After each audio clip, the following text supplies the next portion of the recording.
শুভ মহাসপ্তমী। এই মহাসপ্তমীর পুণ্যলগ্নে বন্ধুদের জানাই আন্তরিক প্রীতি, শুভেচ্ছা, ভালোবাসা। আশা করি সবাই ভালো আছো আর পুজো তোমাদের নিশ্চয়ই খুবই আনন্দে কাটছে। কুমকুমের রান্নায় আজ দেখাচ্ছি অষ্টমীতে খিচুড়ির সাথে খাওয়ার জন্যে পাঁচমিশালি সবজি একটু অন্য রকমভাবে তৈরি করা। তোমরা দেখে নাও সবজিগুলো কিভাবে কেটেছি। আমি যা যা সবজি দিয়েছি এটা ছাড়াও অন্য রকম যে কোনো সবজি দিয়েও এটা করতে পারো। আলু, বেগুন, কুমড়ো লম্বা করে কেটে নিয়েছি। মূলো, গাজর এটাও সরু সরু লম্বা করে কেটে নিয়েছি।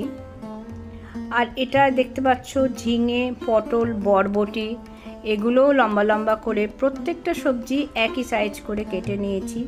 এছাড়াও তোমরা বাঁধাকপিও দিতে পারো, ফুলকপি দিতে পারো। আমি টমেটো একটু দিয়েছি। এই পাঁচমিশালি চচ্চড়িটা অবশ্যই কিন্তু সর্ষের তেলেই করতে হবে।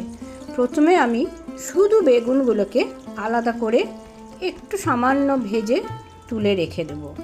হালকা করেই ভাজবো যাতে সবশেষে মেশাবার সময় একটু অন্তত ফুটানো যায়। এই যে দেখো বেগুনগুলো কত হালকা করে ভেজে তুলে রাখছি। এবার কি কি মশলা দিচ্ছি দেখো। আদা আর কাঁচা লঙ্কা আমি থেতো করে নেব।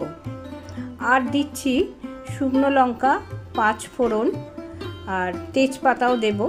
প্রথমে তেলটা গরম হওয়ার পরে বেগুন ভাজার তেলেই দিয়েছি শুকনো লঙ্কা আর একটু হিং দিয়ে দিলাম। হিংটা আর শুকনো লঙ্কার গন্ধ বার হলে পরে আমি 5 ফোড়নটা দিয়ে দিলাম। 5 ফোড়নটা একটু সামান্য ভাজা হওয়ার পরে থেতো করে রাখা আদা আর কাঁচা লঙ্কাটা আমি দিয়ে দিলাম, সাথে তেজপাতাও। এবারে এইগুলো একটু ভালো ফ্লেভার বার হলে পরে আমি প্রথমে আলুর টুকরোগুলো দিয়ে কয়েকবার একটু নাড়াচাড়া করে নিচ্ছি। এবার আমি মূলো আর গাজরটা দিয়ে দেব। আর এর সাথে যে কোনো একটু ডাঁটা দিতে পারো, যেমন মোটে শাকের ডাঁটা একটু দিতে পারো। আর কিন্তু কোনো শাক পাতা কিন্তু এই সবজিটার সাথে কিন্তু ভালো যাবে না। এবার আস্তে আস্তে তোমরা দেখো বাকি সবজিগুলো আমি মেশাতে থাকবো। কখন মেশাবো, কিভাবে মেশাবো তোমরা দেখতে থাকো।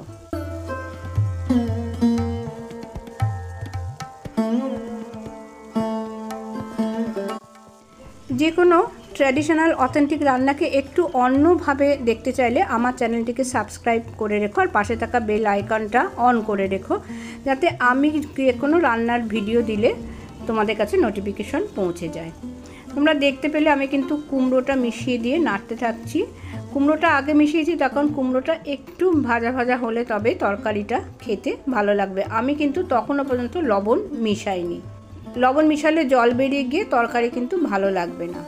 এবারে তোমরা দেখতে পাচ্ছ পটল, ঝিঙে আর বরবটিটাও আমি মিশিয়ে দিয়েছি। দিয়ে আমি কিন্তু বেশ কিছুক্ষণ ধরে একটু এরকম খুলে রেখে ভাজা ভাজা করব।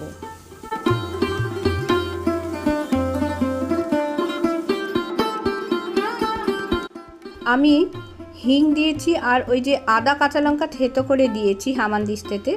এতে কিন্তু এই যে তরকারি ভাজি দারুণ সুন্দর একটা ফ্লেভার আসছে। যারা রান্নাটা দেখছো তারা কিন্তু ঠিক এইভাবেই একবার ট্রাই করে দেখবে, ভীষণ সুন্দর খেতে হয়। এটা শুধু খিচুড়ি কেন, এমনি যে কোনো ভাত বা রুটি, পরোটা সব কিছু দিয়েই কিন্তু এই সবজিটা খাওয়া যাবে। আমি টমেটো দিয়ে দিয়েছি, তোমরা দেখেছো। এবারে একটু সামান্য জল দিয়ে আমি কিন্তু সবজিটাকে একটু ফুটিয়ে নেব।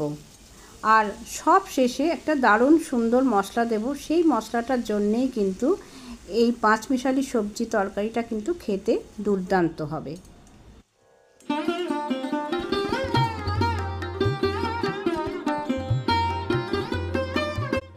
এবারে একটা ভাজা মশলা দিচ্ছি। এটা ধনে, জিরে, মৌরি, এলাচ, দারচিনি, লবঙ্গ একসাথে ড্রাই রোস্ট করে আমি গুঁড়িয়ে নিয়েছি।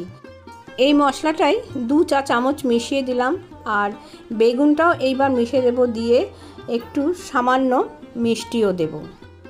যারা মিষ্টি খাবে না তরকারিতে মিষ্টি নাও দিতে পারো, তবে স্বাদ ব্যালেন্সের জন্য কিন্তু নিরামিষ তরকারিতে একটু মিষ্টি দিলে ভালোই লাগে খেতে। এইভাবে ক্রমাগত নাড়তে নাড়তেই কিন্তু তরকারিটা রেডি হয়ে যাবে। পাঁচমিশালি সবজিটা কিন্তু অলমোস্ট ডান। বেশ কিছুক্ষণ ধরেই কিন্তু তরকারিটা এইভাবে নেড়ে যেতে হবে। খুব ধীরে ধীরে নাড়বে। খুন্তিটা একবার ডান দিক থেকে সামনে আনবে, তারপর আবার বাঁ দিক থেকে সামনে আনবে। এইভাবেই আস্তে আস্তে নাড়তে নাড়তে কিন্তু তরকারিটা একেবারে রেডি হয়ে যাবে। এইভাবে দেখাতে দেখাতেই ভিডিওটা শেষ করলাম। পরের দিন আবার অন্য কোনো রেসিপি নিয়ে চলে আসব। সবাই ভালো থেকো, সুস্থ থেকো, আনন্দে থেকো। ধন্যবাদ।